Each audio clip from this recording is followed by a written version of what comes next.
the different parts of the digestive system in the previous video. Now we start with esophagus. As I told you previously, the esophagus is a connecting pipe from the mouth to the stomach.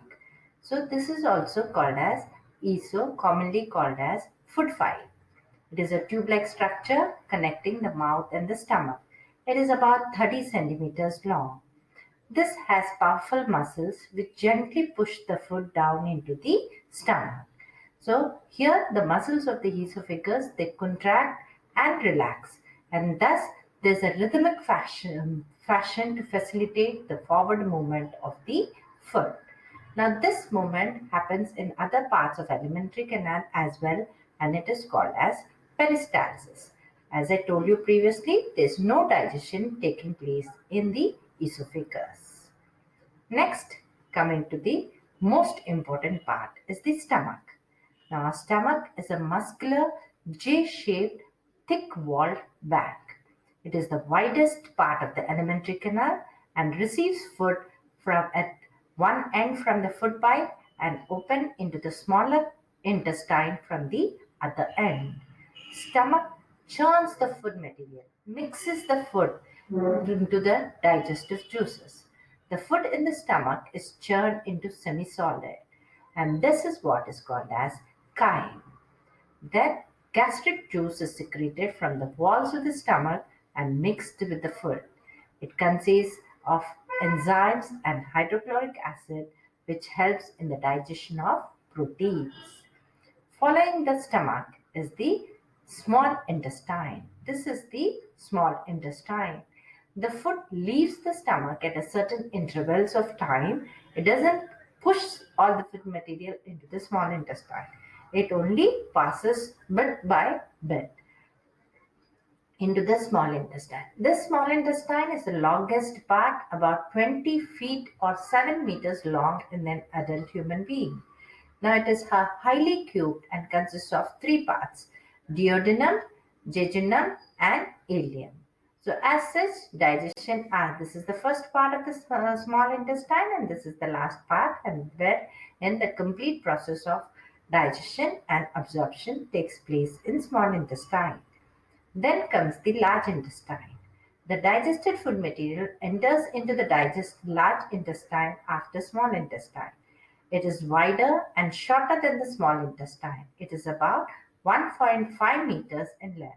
So in the large intestine, it is only maximum reabsorption of food materials or water takes place in the large intestine. Now then, the undigested food is passed into the rectum and eliminated through anus. So that was related to human digestive system. Then coming to nutrition in ruminants. Now what are these ruminants? Who are these ruminants?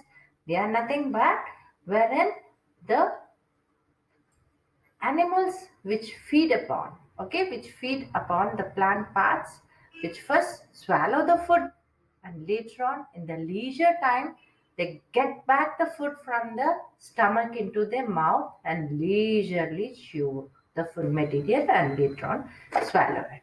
Now such animals are called as ruminants. Right, you might have seen the cows and the buffaloes doing that.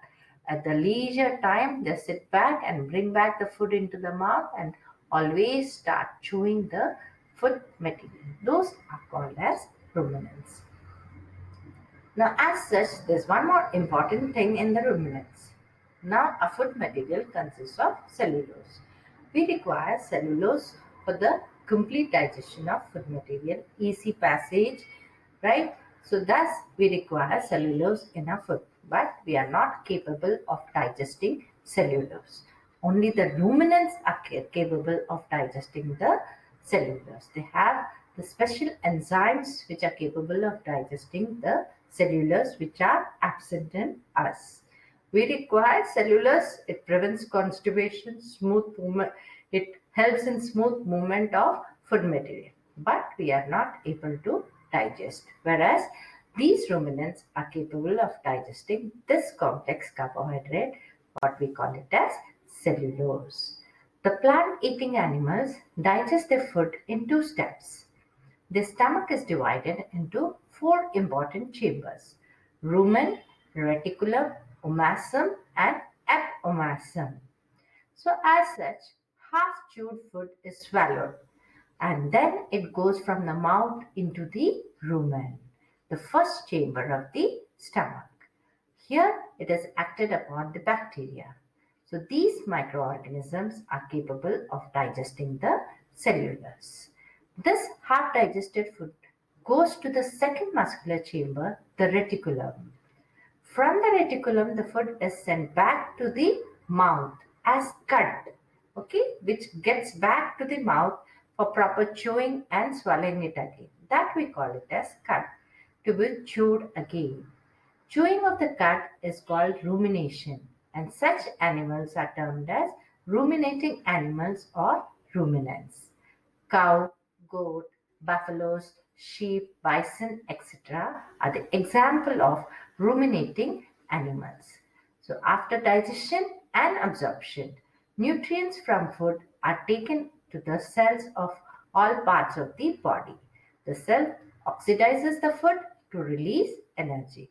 So this process, what we call it as respiration. Here you can see the stomach of the ruminant organism. This is the same esophagus, mouth. Here you have the four important parts.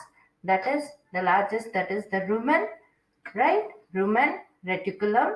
So here a little bit of chewing or microorganisms are acted upon by the microorganisms act upon the cellulose in the rumen, reticulum, and then it enters into the mouth. Again the ruminant chews the food properly and then enters into the omasum and abomasum, where the complete digestion takes place and then passes on into the small intestine. So thus this completes the nutrition in animals. Hope you have understood related to nutrition in animals. Thank you.